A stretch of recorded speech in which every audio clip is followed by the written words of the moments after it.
Good evening, David. Hi, good evening. Great to be here. Welcome to Mumbai. Thank you. So I'm looking forward to having great conversation with you and learn. And also, there are so many of our viewers. They will also get a lot of insights which will be helpful for them in their day-to-day business.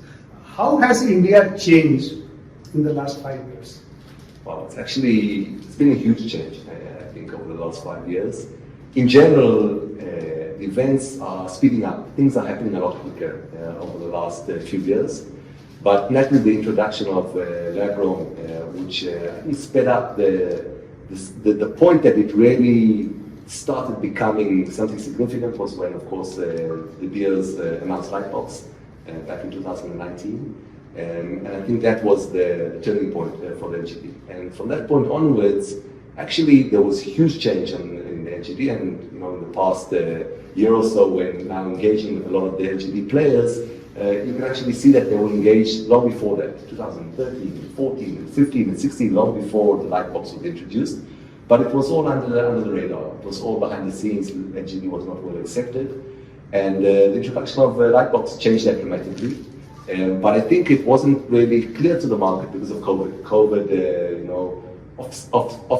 obfuscated, what was happening because of everyone was focused on COVID. But during the COVID period, that was when we saw, the significant change in the lab activity. And then once COVID was over, all of a sudden became apparent. So there was that huge change during that period from 2019, 20, and 21. And last year, when it now became clear that lab-grown is a significant force and a significant player in the industry. In parallel to that, we also saw in the US market the acceptance of the lab-grown. So in the last few years, whereas if you talked about 5 years ago, lab-grown was not really accepted in the US market. The US retailer was fairly against the lab-grown, didn't really accept it, didn't understand it, and therefore I think was maybe a little bit afraid of it. But over the time, with education, with understanding the benefits for the consumer, for the retailer, we saw a significant change also in the retail side. Okay, and I think those two combinations of a really significant push on the growing side, the manufacturing side here in India, together with that change in the retail side, that's what brought it where we are here today. Point well taken. I have gone through your websites and your products. What I find that while Serene Technologies is a global player and very respected name, but you have a very wide range and portfolio of products. So if you consider the diamond journey, right from inclusion mapping and planning until the diamonds reach the retailer, you are present everywhere. So I was wondering, since you have so many wide array of products, as now you are in services as well. So being a consumer marketing professional, what I have learned, not only in the classroom but in practical example also, that focus is the key. So if I may ask you a theoretical question, how will you describe Serene in one sentence or one word? So we see ourselves as a one-stop solution for diamond technology. That's where we see ourselves. And that means that we need to be able to provide solutions from the source, whether that be in natural diamonds at the mine, or that be the lab grown of the grower, all the way down to the consumer. That's where we see ourselves. Now, of course, we cannot do everything all the time, and we need to put focus on different areas. And at different stages in our journey, in our development, in our evolution of the company, we have put different focuses on different areas. Today, I can say we're putting a huge focus on further downstream. It's not that we are not involved, engaged, and continue to add value to the manufacturing process, which we are, but we have put a huge focus further downstream. Two of the areas that we are dealing with is grading, automated artificial intelligence-based grading, so creating technology that enables grading diamonds in a very consistent and accurate way. And the second part is traceability, the ability to track the diamonds throughout the pipeline. So these are two areas which we have a lot of focus today. Both of them are relevant for natural diamonds. I think on the lab-grown diamonds, the grading is much more significant because in lab-grown diamonds, you need a very cost-effective solution for grading. You need very quick, very consistent, and I always say grown by technology and graded by technology. So it also fits the narrative of lab-grown diamonds. Correct. So you are absolutely right that if you consider either a man-made diamond or a mined diamond, the production process is exactly the same. Very similar. Yeah, the natural diamond and lab-grown diamond, if you see the prices, a lab diamond will cost significantly less. It's a fraction of the cost of a mined diamond. So your machines, they need a huge capital expenditure and investment from a grower or a manufacturer as well as a cutter, all across the spectrum. So I was wondering if you have done any product innovation, technological innovation, which will bring down the cost of investment for the lab-grown facility. If you have that, please share. Absolutely. So no doubt there is a big difference in the cost of the raw material, and the product is at a lower price point, and therefore it's clear that the technology also needs to be at a lower price point. And we've actually invested a lot of time and money and development in adapting our products for the lab-grown segment, whether that's products in the manufacturing segment in order to plan and manufacture the diamonds. So we have much lower cost products in order to serve that market. And also in the grading segment, naturally grading in the lab-grown segment, the report cost needs to be significantly lower, and we're significantly lower in terms of the report price. Because of the fact that we use technology, we don't need expensive manpower, expensive people, graders that we need to train, have very high salaries. It's all based on technology. And therefore, we can actually provide a very high level, high quality grading report at a very low cost. So you recently acquired, I think 6 months ago, GCAL. And do you have any plans to offer the services of GCAL to India? Absolutely. This is exactly our plan. GCAL, especially in the lab-grown segment, not only, but especially in the lab-grown segment, have a very strong brand position in the US market. Naturally, today, the US market is the main market for lab-grown diamonds. And therefore, we look for a way, how can we provide our grading technology that would be also accepted by the US retailers. And GCAL, because it's so accepted by the US retailers, was exactly a perfect match for Serene, and that's why earlier this year we announced that we're acquiring GCAL, and today it's part of the Serene group. On the other hand, GCAL always had a challenge in how to expand and how to grow. Because of their philosophy that they want to keep and maintain quality all the time at a very high level, they never expanded beyond a single grading lab. Why? Because the moment you start creating additional grading labs in different locations around the world, you lose a lot of your control over quality, because it's very difficult to maintain quality in different locations by different teams. Grading manually is not consistent. Therefore, the combination of GCAL with their very strong brand recognition in the US market, together with the technology that enables us to put the technology at different factories anywhere around the world, especially here in India, enables us to create a win-win situation for both sides. So actually, we are currently, during my visit here in India this week, we've been discussing with a wide range of the different lab-grown manufacturers and growers how to utilize the technology for grading in the factories while utilizing the strong GCAL brand for the US retailer. So yes, we will be issuing grading reports based on our technology and the GCAL grading brand. We actually rebranded it as GCAL by Serene. Yeah, I have seen that. What I like about GCAL's positioning is they don't call themselves the report as they come. It's not a grading report, it's a grading certificate. Exactly. And they also give a guarantee, which is a very good thing. But I have also read on their website that they have no plans of opening offices apart from the US. So if I understand correctly, all the grading will be done e-grading, right? Yes, correct. So in terms of expansion of labs, again, I'm not sure that there's not a need, because not everyone maybe has the need or ability to acquire the technology. So maybe for very small customers, there will be a need for additional grading labs. But the objective is to actually create a virtual grading lab in every client. So think that that's how we look at the e-grading, basically using the technology, putting the technology at the client. The client then will scan the diamonds, we capture the data required for grading, it goes up to the cloud, and then we're able to grade it using our AI-based grading algorithms. So think of it creating, rather than the typical lab that what people have grown to know over the last years, think of it like a virtual lab in every client's factory. Okay, I want to understand one thing. I understood the concept totally. Let's say you want to do e-grading, a manufacturer wants to do it, or retailer wants to do it. So, what is the infrastructure? How much the investment manufacturer or grower needs to invest for this to happen? Because it will require a lot of 3D photography and high level of networking with different machines. So, how does it work? So basically, the basic e-grading suite is comprised of three different technologies. We have one technology that grades color and fluorescence. We have a second technology that grades clarity and polish quality, and a third that does cut grade and symmetry. So basically, these three systems comprise of the main grading criteria that is needed in order to grade the diamond. And then the client basically acquires these three systems, puts them in the factory, and once he has these systems in the factory, they can start basically grading. So you're talking about the manufacturer? The manufacturer, yes. We're not talking about the retailer. Because it's a chain, so manufacturer. So the objective is to get the grading done as early in the pipeline as possible. Also in terms of infrastructure and know-how, the manufacturer has a lot of know-how how to operate high technology, advanced technology, whereas in a retail environment, they don't want to have to deal with all sorts of advanced technology. They want to sell diamonds.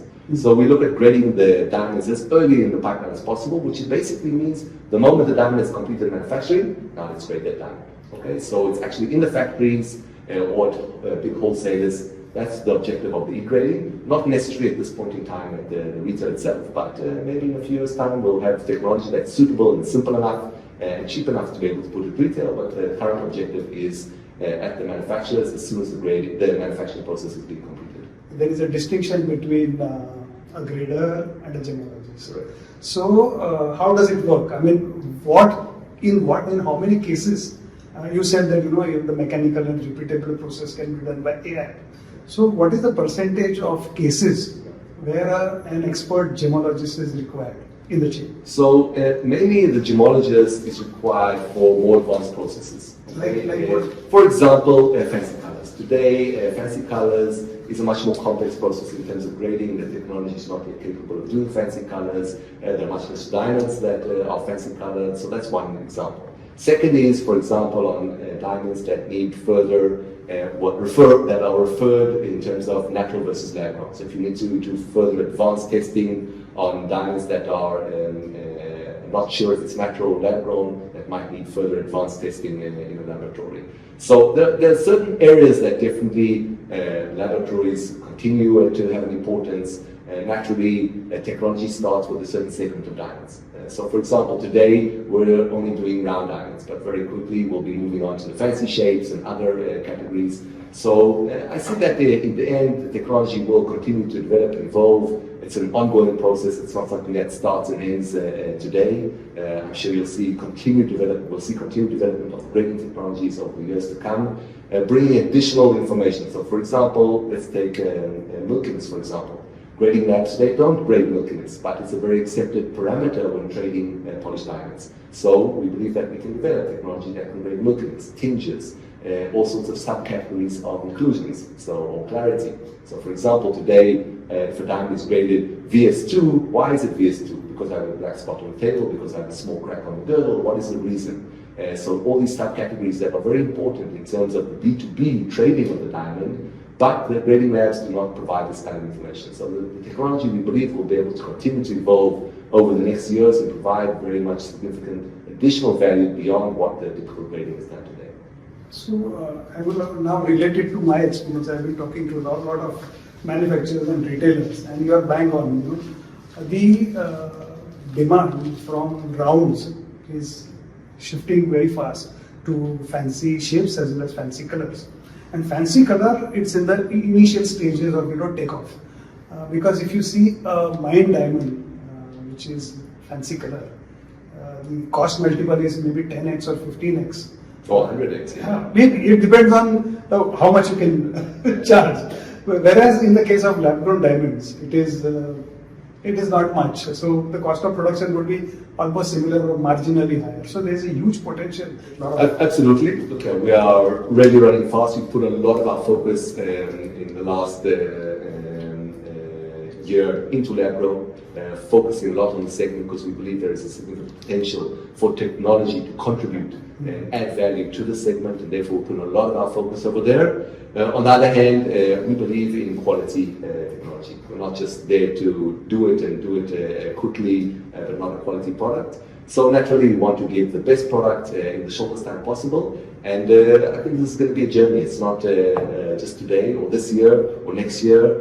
Sarit's been in the diamond industry for over 35 years nearly today. And there's been continuing involvement and development. Even planning technologies, manufacturing technologies, which we introduced over 20 years ago. We continue to develop them today, we continue to improve them today. So I think the same we'll see with grading technologies. It's going to be a continuous evolution, a continuous development. But today, grading with technology is by far superior to manual grading. And I think that's the reason that we think that now is the time to introduce the grading technology into the market, both for lab-grown as well as for natural, because it is today superior already.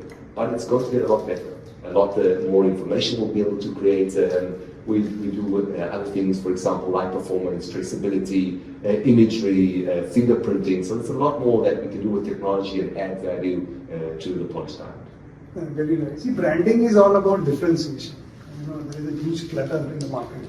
So how does your brand stand out? And I think that is the purpose of branding and storytelling. So as a late entrant in the grading field, others have advantage. So how do you intend to brand yourself, stand out from the crowd, as well as help the retailers come up with stories? So that's an excellent question. And first of all, we are the only technology company that is involved in diamond grading. All the rest of the companies are gemological grading labs. True. So that is, first of all, I think one of the big differences. We're a technology company. We believe that grading can and should be done through technology. And we believe it's better. And that's what we're doing today, proving to clients why technology can do grading in a superior way than it can be done through manual processes that have been done over the last 50 or more years in grading. So that's the first one. The second thing is that we believe in differentiation, as you said, branding differentiation. So we don't necessarily see ourselves as necessarily being in the front. We don't want to create the next GIA. We believe that we want to strengthen and support the client's brand. So you'll see that in our grading reports, there's a lot of customization to the client's needs, fitting its brand, its look and feel, what kind of information they need, what stories that brand telling. So there's a lot of flexibility within what we do. Think of it like a little bit of a puzzle that we create with the client. So we work with the retail client.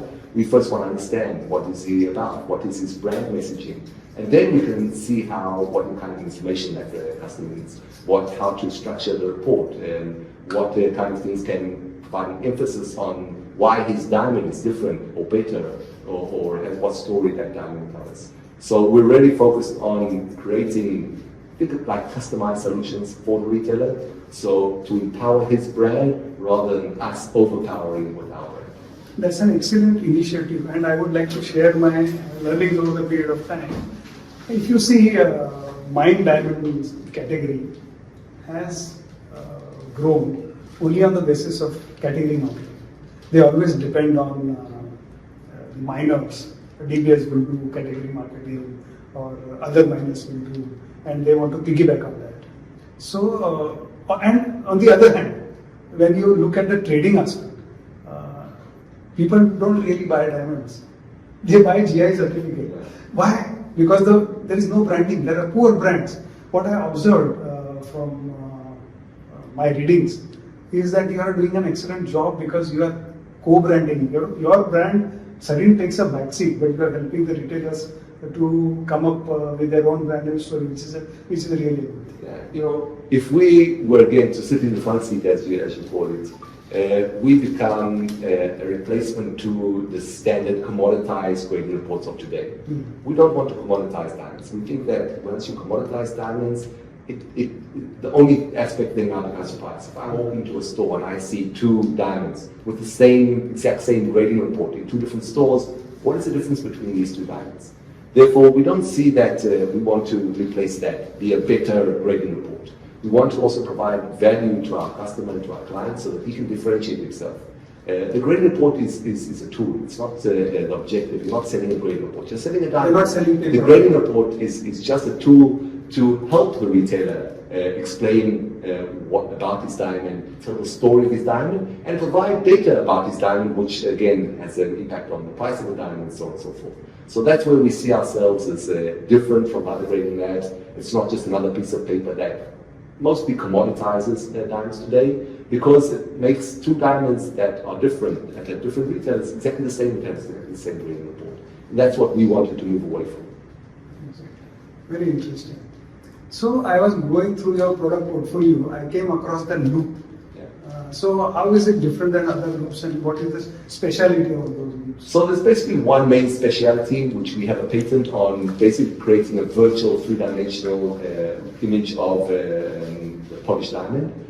Most of the imagery solutions today basically rotate in 2D, showing the diamond rotating on a rotating table, whereas we basically create a virtual three-dimensional imagery of the diamond that you actually rotate in any direction. And that's the uniqueness of our solution. Again, there are a lot of great solutions out there for imagery with different advantages and disadvantages, but what makes our solution unique is we're able to create a three-dimensional image of the diamond as if you're holding the diamond in your hand and can actually turn it around in any direction. Okay, very interesting. So that loop, in terms of cost, is it costly? We look at the loop as part of the information that can be provided as part of the grading report.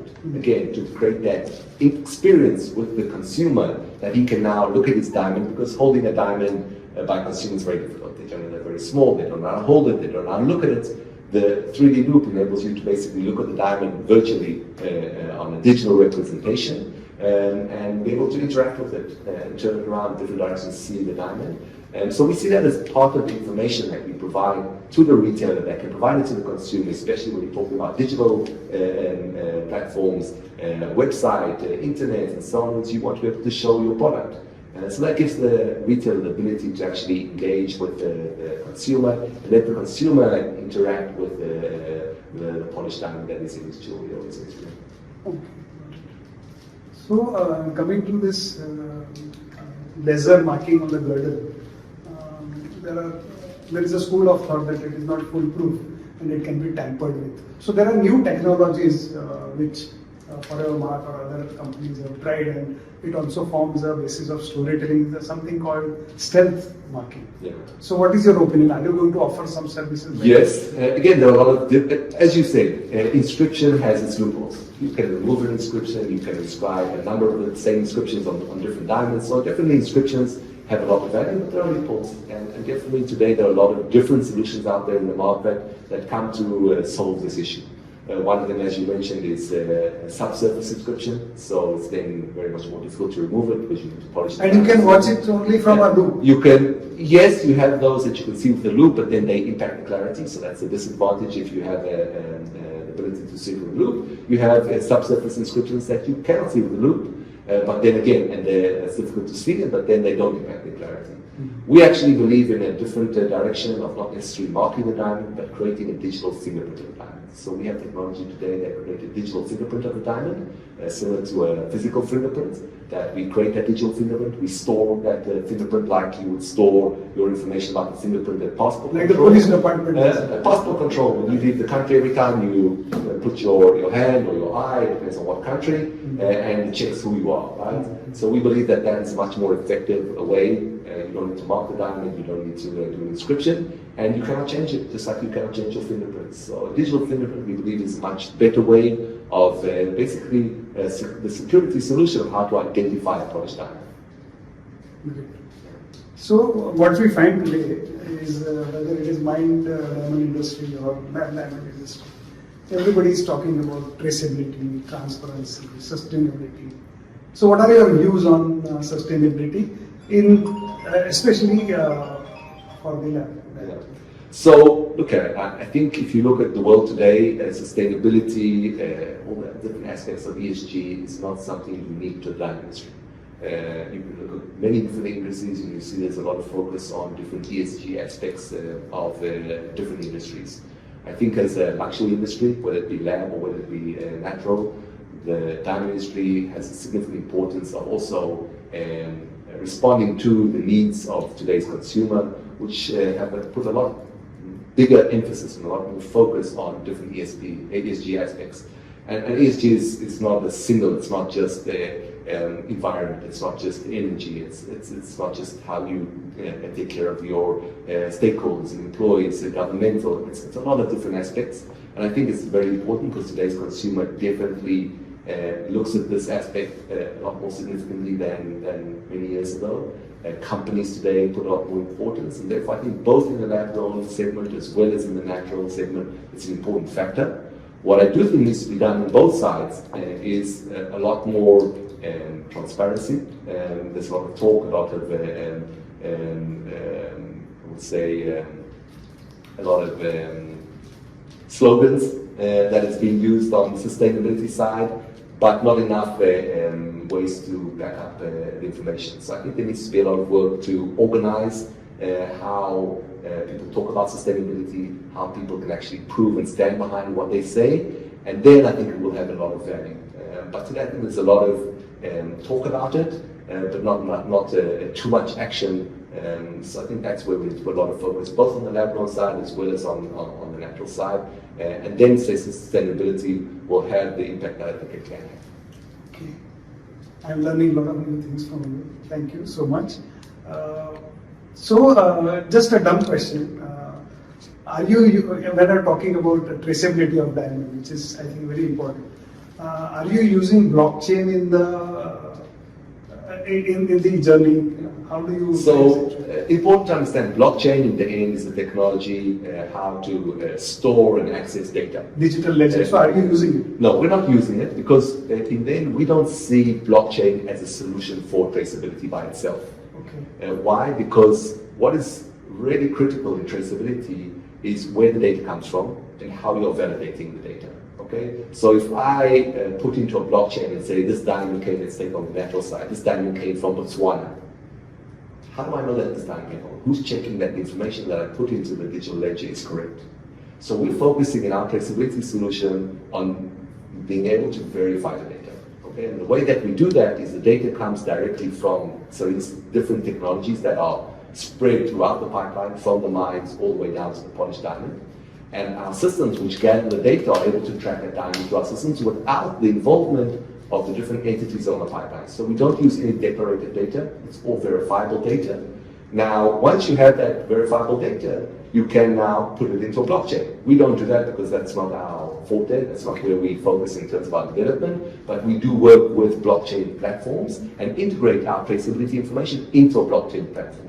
And then you can get the best of both worlds. So our focus is mainly on the ability to use the data that is being created. We have about, every year, over 100 million diamonds going through our technologies. So we have a lot of diamonds going through technology, so a lot of data along that pipeline, and then utilizing that data to track that diamond without having to get declarations from the different entities on the pipeline is where our strength is in terms of traceability.